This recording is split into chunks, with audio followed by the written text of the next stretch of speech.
ఎవరైనా ప్రపంచంలో ఉన్న క్రైస్తవులందరినీ దేవుని ఆశీర్వాదాలు పొందనివ్వకుండా చేసే సైతానుడు మనకు 7 ఆటంకాలు కలిగిస్తాడని ప్రభువు చెప్పమంటున్నాడు. ఇంటర్నేషనల్ ప్రపంచంలో ఏ మూలనున్న క్రైస్తవుడైనా వినాలి, ఖచ్చితంగా వినాలి ఈ విలువైన మాటలు. మీరు కూడా ఈ మెసేజ్ని అందరికి తెలియపరచండి, మీరు కూడా గ్రహించండి. త్వరగా క్లుప్తంగా చెప్తాను. 7 గంటలని 7 నిమిషాలలాగా లేకపోతే ఒక 10 నిమిషాల్లో చెప్తాను, మీరు శ్రద్ధగానండి.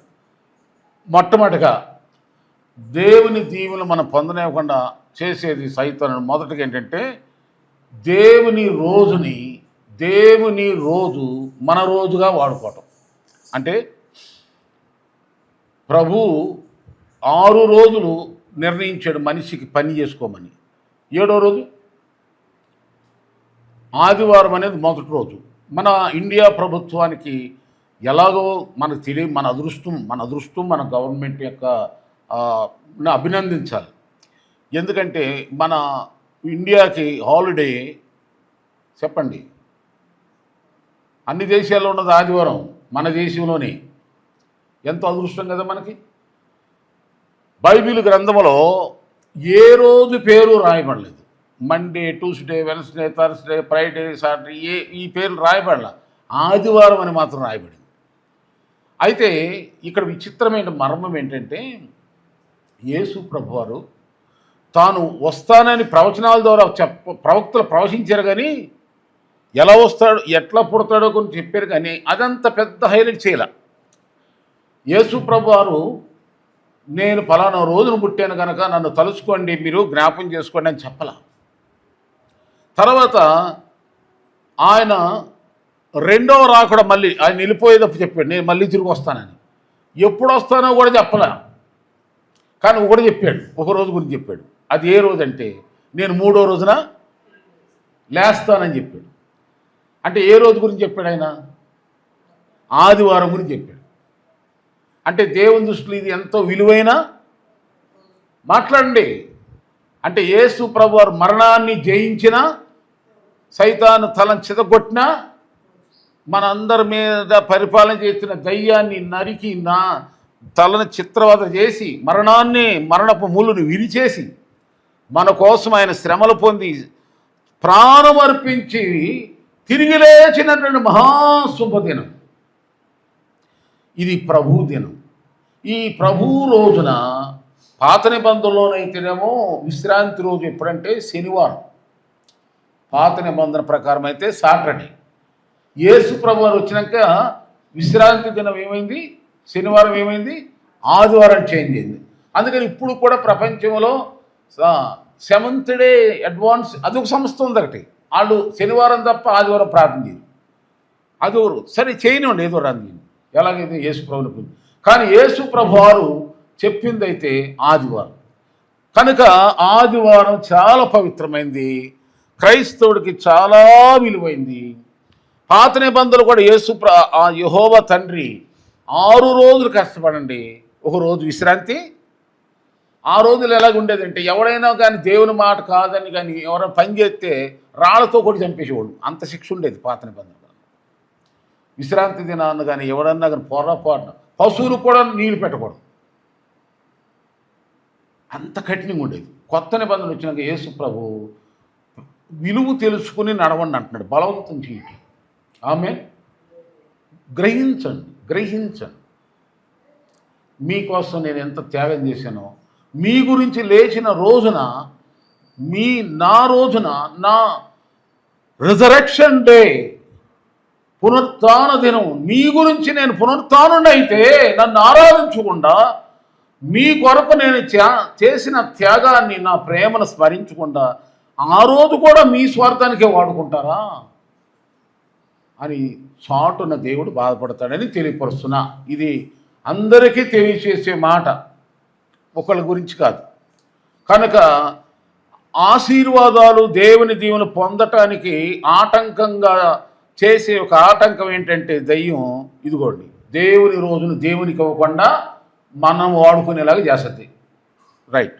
రెండోది ఏంటంటే, రెండో ఆటంకం ఏంటంటే, దేవుడు నీకు ఇచ్చినటువంటి ఆరోగ్యాన్ని దేవుడిచ్చాడని చెప్పుకోకుండా మన బలం అనుకుంటారు చాలామంది. మన బలం అనుకుంటారు. కొంతమంది ఏమంటారంటే, ఏమండి మీరు వయసు ఎంత అండి? 80 అండి. 80 సంవత్సరాల అయినా మీరు యంగలాగా ఉన్నారన్న. ఎవరుకున్నావు మరి? ఆయన ఏం చెప్తారు గొప్పలో, నేను జాగింగ్ చేస్తున్నా అయ్యి. కానీ అక్కడ ఏమనాలంటే, ఎవరైనా నిన్ను బాగున్నావు లేదా నన్ను అన్నారనుకోండి ఎవరైనా, అయ్యా నాదేమీ లేదు, అంత దేవుని కృప వలన నేను ఇల్లు. ఇప్పుడు 20 సంవత్సరాల వాళ్ళు కూడా ముసలోళ్ళ కనబడతారు, వయసుతో సంబంధం లేదు. కానీ నీకు బలములో ఉన్నా బలహీనతలో ఉన్నా ఏ స్థితిలో ఉన్నా సరే, నిన్ను ఎవరైనా సరే నీ ఆరోగ్యాన్ని గురించి, నీ రూపం కళ మోకం కళ అందం గురించి ఎవరైనా నిన్ను పొగిడేరు అనుకోండి, నన్ను పొగిడేరు అనుకోండి, మనం ఏమన్నారంటే దేవునికే అనండి. అంతే తప్ప ఇక నన్ను పొగిడేరు కనుక నా ఎంత సౌందర్యక ఎక్కడ ఈ లోకంలో లేదని అద్దం ముందుకెళ్ళి 7 తిప్పులు తిప్పేవా, ఉన్న తిప్పు అంటే ఎరగొడతాడు ఎవరు. ఎంతగా దేవుని ఎదురు తగ్గించుకుంటే దేవుడు నిన్నంత ఆరోగ్యంగా ఉంచుతాడు. ఆమె నాదేమి లేదు అంటే మనం తినే ఆహారం బట్టి అనుకుంటున్నారా? నో. మనం తీసుకునే జాగ్రత్తలా. ఇప్పుడు ఎవరు జిమ్ చేస్తా చచ్చిపోవాలా? జిమ్ చేస్తా చచ్చిపోయారు చాలామంది. ఎక్సర్సైజ్ చేసి వాకింగ్ వెళ్ళి వచ్చాడు ఒక అతను, మెట్లు ఎక్కుతున్నాడు, డమ్మిని పడి చచ్చిపోయాడు. ఇక్కడ ఏపీఎస్ఎస్సీ పనులు. పెద్ద వయసుడేం కాదు. నీ జాగింగులు, నీ జిమ్మిక్కులు, నా జిమ్మిక్కులు, మనం తీసుకునే ఆహార నియమాలు ఏది కూడా మనకు ఆరోగ్యాన్ని ఇవ్వదు, ఆయుష్ని ఇవ్వదు. మనకు ఆయుష్ ఇచ్చేది, ఆరోగ్యం ఇచ్చేది యేసు ప్రభు మాత్రమే. నమ్మితే ఒకసారి స్తోత్రం చెప్పుకోండి. నేను నమ్మనంటారే చెప్పమాకండి, నేనైతే చెప్పుకుంటా స్తోత్రం. హల్లెలూయా, ఆమేన్. నేను 20లో ఎలా ఉన్నాను, 20 సంవత్సరాల వయసులో, ఇప్పుడుకి నేను అలాగే ఉన్నాను. అందుని బట్టి దేవునికే అంతే, నాలో ఏం మార్పు లేదు. ఏముందా బాబు అనిపిస్తుంది నాకు. ఆమేన్ అంటున్నారా? స్తోత్రాలు ఆలోచిస్తున్నారా? ఆమేన్. ఒక పాట ఉంది, అందము మాయ నిలకడలేనిది, దాన్ని నమ్మకు మోసగించును. ఏం చేస్తుందంట? ఇక నీకు కనబడవద్దు. అందుకని ఎవరైనా నన్నైనా, నేను మనిషినే కదా, నిన్నైనా నన్నైనా ఎవరైనా అయ్యో నువ్వు బాగున్నావు, అందంగా ఉన్నావు, ఆరోగ్యంగా ఉన్నావు, అబ్బా ఏంటి అసలు నీ స్పెషాలిటీ అంటారు. అబ్బే ఏమీ లేదండి, నేను చెప్తున్న మాట ఏమీ లేదండి, I'm zero, Jesus is my hero. ఆమేన్, ఆమేన్. మీరు అవునన్న కాదన్న నేను చెప్పేది. నేను ఏమై ఉన్నానో అది దేవుని కృపై ఉన్నాను అనుకోండి. ఈ మూడోది ఏంటంటే, మూడో పాయింట్, దేవుని ఆశీర్వాదాలు పొందనివ్వకుండా చేసేది ఆటంకాల్లో మొదటి ఆటంకం ఏంటి చెప్పండి? దేవుని రోజును నీ మన స్వార్థానికి వాడుకోవటం. రెండోది ఏంటి? ఎవరైనా నువ్వు బాగున్నావు, నీ ఆరోగ్యం గురించి, ఆయుష్ వయసు గురించి అన్నారనుకో, అవును ఐఎమ్ స్పెషల్ అనుకోవద్దు, ఐఎమ్ స్పెషల్ అనవద్దు, నాదేమీ లేదు, అంత దేవుని. మూడోది ఏమిటంటే, మూడో ఆటంకం ఏనాలంటే, మూడోది ఏంటంటే మనిషికి దేవుని ఆశీర్వాదం పొందనివ్వకుండా చేసి మూడోది ఏంటంటే, ఎప్పుడు చూసినా మన గురించి ఆలోచించుకుంటాం, మన పనుల గురించి ఆలోచిస్తాం, మన ఇల్లు, మన వాకిలి, మన పిల్లలు, మన ఎందుకని యేసు ప్రభు గురించి కానీ, దేవుని కార్యాల గురించి కానీ, దేవునికి నేను ఏమన్నా చేశాను, అసలు దేవుని గురించి నేను ఏమన్నా ఒక త్యాగం చేశాను, యేసు ప్రభు కొరకు నేనేమన్నా ఒక ఆత్మను రక్షణలో నడిపించానా? యేసు ప్రభుకి ఇష్టం ఏంటంటే, ఆయనకు ఆహారమైన ఆనందమైన ఒక పాపి, ఒక వ్యక్తి ప్రభువు దగ్గర నడిపించబడితే నిన్ను బట్టి దేవుడు పరలోకమందు ఆనందిస్తాడు, సంతోషిస్తాడు. అందుకని బైబిల్లో చాలా విషయాలు చెప్పొచ్చు రిఫరెన్స్. కానీ పౌలు గారు అంటాడు ఒక వ్యక్తి గురించి, అనేకులు తమ తమ సొంత కార్యాలే చూసుకుంటున్నారు, కానీ యేసుక్రీస్తు కార్యాల గురించి ఎవరునో విచారపడలేదు, చింతపడలేదు. ఎప్పుడు చూసిన స్వార్థం, సెల్ఫిష్నెస్. యేసయ్య నా కొరకు చనిపోయి తిరిగి లేచి, నేనేమన్నా యేసుప్రభు కొరకు ఏం చేశాను? ఎవరినన్నా యేసుప్రభు ప్రేమ గురించి చెప్పి అందరూ ప్రభువు నడిపిస్తున్నానా? నా ఇంట్లో ఇలా కుటుంబ బంధువులు తోటి వాళ్ళని ఏమన్నా నడిపిస్తున్నానా? ఎవరికైనా యేసుప్రభు ప్రేమను గురించి చెప్తున్నానా? యేసయ్య నా ఎడల చేసిన మన గురించి బైబిల్ చెప్తుంది, మన గురించి చింతపడక్కలేదు. యేసయ్య ఏమన్నాడు? మిమ్ముని గురించి మీరేమి చింత పడమాకండి. ఏం తిందుమా, ఏం త్రాగుదామా, ఏం ధరించుకుందామా, నీకేం కావాలో ఆయన తెలుసు కనుక మొదటగా ఆయన నీతిని రాజ్యాన్ని వెతుకుతూ హాయిగా పాటలు పాడుకుంటూ ప్రార్థన చేసుకుంటూ సంతోషంగా దేవుళ్ళు నడిపో. నీకేం కావాలో అయ్యే కాళ్ళకాడకి తీసుకొచ్చి పడేస్తాడు యేసు. ఆలోచన చేయండి, దేవుని గురించే చింతించండి. అరే ఈరోజు మందిరానికి వెళ్ళలేదే, బైబిల్ చదవలేదే, ప్రార్థన చేసుకోలేదే, అసలు నాకు ప్రార్థన ఎందుకు లేదు, అసలు నాకు ఎందుకు బైబిల్ అర్థం కాదు. నాకు ఒకప్పుడు బైబిల్ అర్థం కానీ నాకున్న రోషమే, అరే అందరికి అర్థం నాకెందుకు అర్థం. ఎండి మిరగాయలు నలిపి బైబిల్ చదువుతున్న నిద్ర వస్తుంది, బైబిల్ చదువుతున్న నిద్ర వస్తుంది, ప్రసంగాలు ఏంటంటే నిద్ర వస్తుంది. అప్పుడు నాకే కోపం వచ్చి ఏం చేశానంటే ఎండుమిర్చిని నలిపి కళ్ళల్లో ఇది కాటుకలాగా పెట్టుకున్నాను. అప్పుడు ఎలా ఉంటుంది, నాకు నిద్ర వస్తుందా? నిద్ర వస్తుందా? ఘోరమైన బాధ అనిపించి ఆ దెబ్బంటేక నాకు అందరూ పరిశుద్ధాత్మ, అందరికి అర్థమవుతుంది భక్తి, అందరు ప్రార్థన, నాకెందుకు రాదు అని నేను ఎలా నేర్చుకున్నానంటే అందరూ నాతో పాటు అందరూ ప్రార్థన. నేను అప్పుడు బయట నుండి ఇన్ని రాళ్ళు, రోడ్డుకి పరిసే రాళ్ళు ఉంటాయి, కంకర రాళ్ళు అన్ని తెచ్చుకుని నేను మోకరించే చోట వేసుకుని ఆటి మీద మోకరించి, నాకెందుకు ప్రార్థన నేర్పవు. సినిమా పాటలు బాగా పాడేవాడిని, ఏకపాత్ర అభినయం వేసేవాడిని, డైలాగులు కొట్టేవాడిని, అందరితో బానమాట. ఈ ప్రార్థన ఎందుకు రాదయ్యా నాకు? యేసయ్యా ప్రార్థన వినిడి పావనుడా, ప్రార్థన మాకు నేర్పుమయా. ఇంత పాట ఏంటి చెప్పండి? ప్రార్థన నేర్పయ్యా అని అదే పాట పాడుతున్నారు అప్పుడు వాళ్ళు. ఓ నేర్పయ్యా నేర్పయ్యా. ఇక ఆ రాళ్ళ మీద మోకరించి స్తోత్రాలు చెప్తుంటే ఇక ఎలా ఉంటుంది? ఇక రక్తం కారుతుంది మోకాళ్ళు. నాకు తెలియకుండానే నా మీదకి దేవుని ఆత్మ నన్ను తాకింది. రాళ్ళు ఏమైనా నాకు తెలీదు, ఎగిరి అవతల పడ్డాను. నన్ను కంట్రోల్ చేయలేకపోయారు అందరూ. నన్ను తాకింది దేవుడా. మొదట్లో ఫస్ట్లో ఎవరికి తెలియదు, మనకు తెలియదు అన్నమాట. మీకైనా నాకైనా తెలియదు ఏమండి. కనుక దేవుని ఆత్మ పొందుకున్నామా, ప్రార్థన చేసుకుంటున్నామా, బైబిల్ చదువుకుంటున్నామా, దేవునిలో నేను ఎలా ఉన్నా, దేవుని కోసం జీవిస్తున్నాను, దేవుని కోసం నేను ఏదైనా చేస్తానా, ఈ చింతలు ఉంటే చాలండి, మిగతా అన్నీ నీకు దేవుడే చూసుకుంటాడు. ఇక తర్వాత 4వ పాయింట్ ఏంటంటే, ఎవరైనా నీ నీతిని చూసి, నీ గుణమును చూసి, మీరు చాలా నీతిమంతులండి, చాలా భక్తులండి, మీరు చాలా పరిశుద్ధులండి, మీరు చాలా ప్రార్థనా పరులండి అని ఎవరన్నా నన్ను కానీ పొగిడారు అనుకోండి, అప్పుడు నేనేం చేయాలి? నన్ను అంటారు అనుకోండి, మీరు ఎప్పుడు అన్నారు నన్ను, మీరు ఏమన్నారు నన్ను, మంచోళ్ళు మీరు, స్తోత్రం.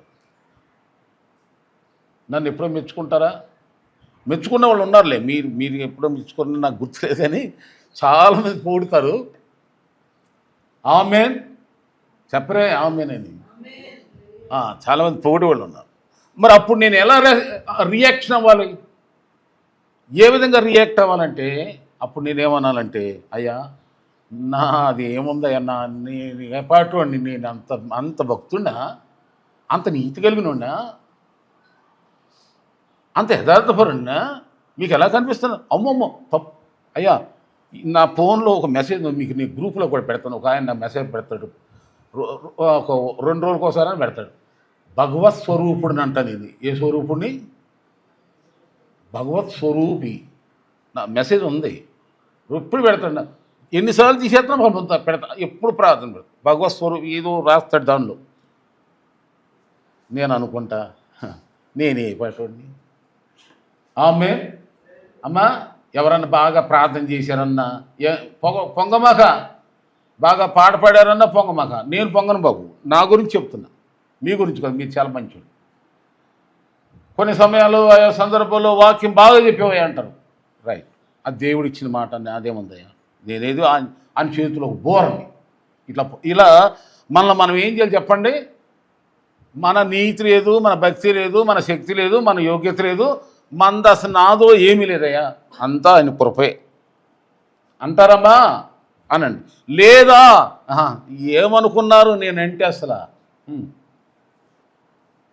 నోట్లో ఏలి పెడితే కూడా కొరకటం, నాకు నోట్లో ఏలి పెడితే అసలు కొరకటం కూడా. ఒక అమ్మ అలాగే చెప్పింది. నేను ఒకసారి సడన్గా ఇంటికి వెళ్తే బయట వాళ్ళ మీద గొడవకి వెళ్తుంది, వేరే వాళ్ళ మీద జగడం ఆడుతుంది. నాకు అసలు మాట్లాడితే కుదరదు అంతే. నేను తర్వాత ఇప్పుడు గృహదర్శనకి వెళ్ళి ఇప్పుడు తెనకొని వెళ్తే పెద్ద యుద్ధం జరుగుతుంది. ఆ యుద్ధం ఎవరికైనా పెద్ద కేకలు ఈమె నాతో అంతకుముందు నోట్లో వెళ్ళి పెడితే నాకు మాట్లాడితే ఏమనుకోమాకండి, మగోళ్ళు ఏం తక్కువరా. ఆమె అందరిలోనూ అలా ఉండదు. కనుక మన నీతి ఏమీ లేదు. నిన్నెవరు పొగిడినా సరే నాకేం తెలియదయ్యా. దేవునికి దేవుడు బాగా పాడినా, బాగా ప్రార్థించినా, పైసి దేవునికి ఏదైనా ఇచ్చినా, దేవుని కోసం ఏదైనా చేసినా, దేవుని దగ్గరికి వెళుతున్నా, అది దేవుని కృప తప్ప నాదేమీ లేదు. నా నీతి కాదు, నా యొక్క యోగ్యతే కాదని తగ్గించుకో. ఇక 5వ విషయం ఏంటంటే, దేవుడు ఎన్నుకునే వారిని, దేవుడు ఎన్నుకునే వాళ్ళని, దేవుని చేత ఏర్పరచబడ్డ సేవకుల్ని ఎన్నడూ దూషించకూడదు. మళ్ళా మాట్లాడతా వినండి, నేను చెప్తా, మళ్ళీ గుర్తు చేస్తాను. రాసుకునే వాళ్ళు రాసుకోండి. ఈ 7 ఆటంకాలు మీలో రాకూడదు. 7 పనులు చేయమాకండి. అందుకే ఇంత ప్రేమ ఆత్మతో చెప్తున్నా. దేవుడు ప్రేరేపణ.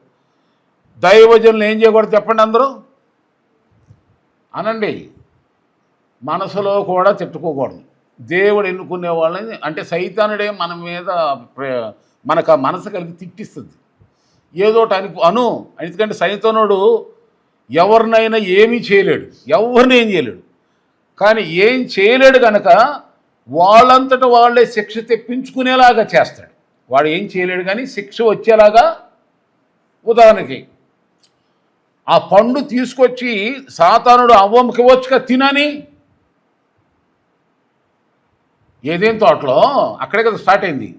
పండు తీసుకొచ్చి అమ్మగారికి ఇవ్వచ్చు కదా. ఏముంది మరి, ఇచ్చాడా సాతానుడు? ఇవ్వరా, పొగిడే చెప్పాడు, చెయ్యి ఆమెతోనే కోయించాడు, ఆమెతోనే కోయించి ఆమెతుంది. అది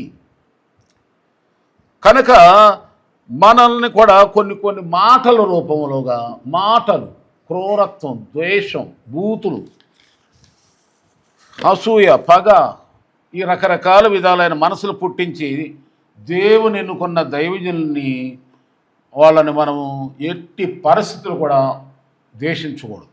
దూషించకూడదు, ద్వేషించకూడదు. ఇక అది 6వది ఏంటంటే, దేవుని సొమ్మును దొంగిలించకూడదు. 6వ పాయింట్ అమ్మా ఏంటండి, దేవుని సొమ్మును. ఇప్పుడు మన జ్యోతిమ్మ గారు దశంభాగానికి ఏం పేరు పెట్టిందంటే ఆమె, అంటే ఆమె నోటు ఏమిటి విన్నాను కనుక నాకు గుర్తు. అందరూ ఏమన్నా దశంభాగం అంటారు, ఆమె అంటే దేవుడు డబ్బు అంతేనా మనం అన్నది. దేవుడు డబ్బులండి అంటారు. దేవుడు డబ్బు చూసి మంచి పేరు. అంటే ఒరిజినల్ మన వాడుక భాషలో దేవుని డబ్బే.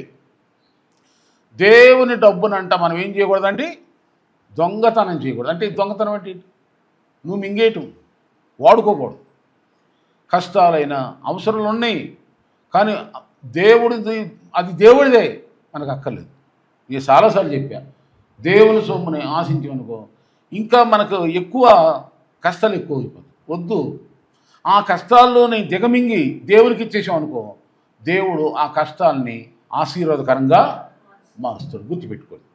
ఇక 7వ పాయింట్ ఏంటంటే, ఎప్పుడు కూడా మనం అనుకున్నదే జరగాలని పట్టుపట్టమాకండి.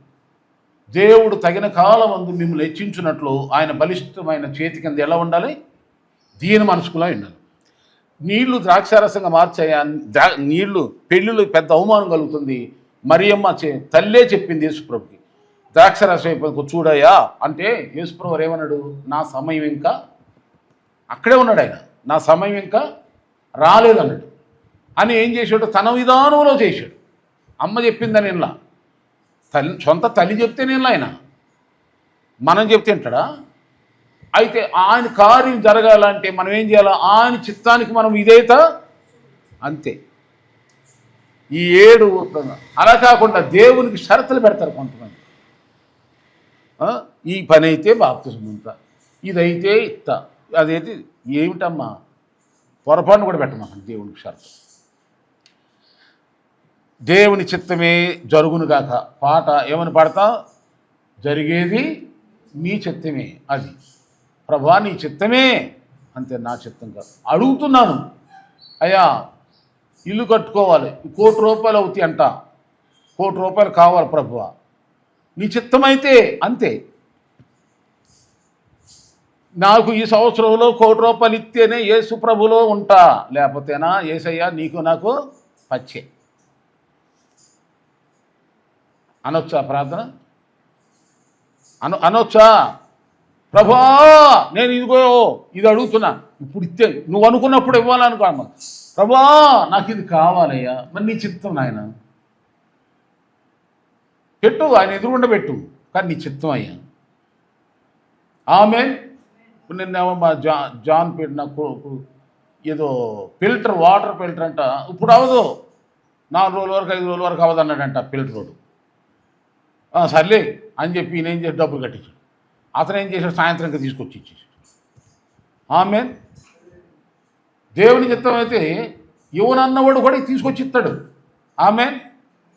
చెప్పరే, దేవుని చిత్తం అయితే నువ్వు అనుకున్న దానికంటే ఎక్కువ పొందుకుంటావు. నీ ఆలోచన వేరు, నా ఆలోచన వేరు, మన అందరి ఆలోచన వేరు. ప్రభు చిత్తమే ఎలా ఉంటుందంటే చాలా వ్యతిరేకంగా ఉంటుందండి. మనం అడిగేది ఇంతే అడుగుతాం, ఆయన దృష్టిలో ఎంత ఉంటుంది.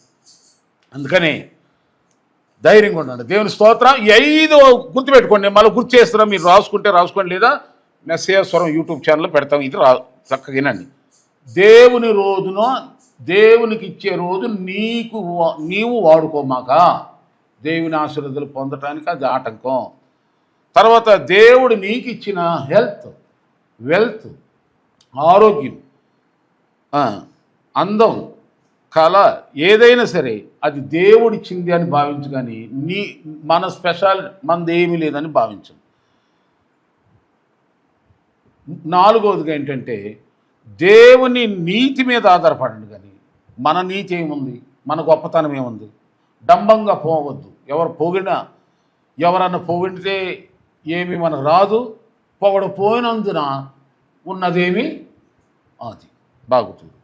తర్వాత ఇక 5వది ఏంటంటే దేవుడు ఎన్నుకున్న దైవ సేవకులు ఎప్పుడు కూడా ద్వేషించమాకండి, దూషించమాకండి, ప్రార్థన చేయండి వాళ్ళ కోసం. తర్వాత 6వదిగా చూస్తే దేవుని సొమ్మును దొంగిలించమాకండి. 7వదిగా చూస్తే దేవుని చిత్తమే జరగాలని ఎప్పటికైనా నేను అనుకున్నది జరగలేదా కదా అని అడగమాకండి. దేవుని మీద అడగమాకండి.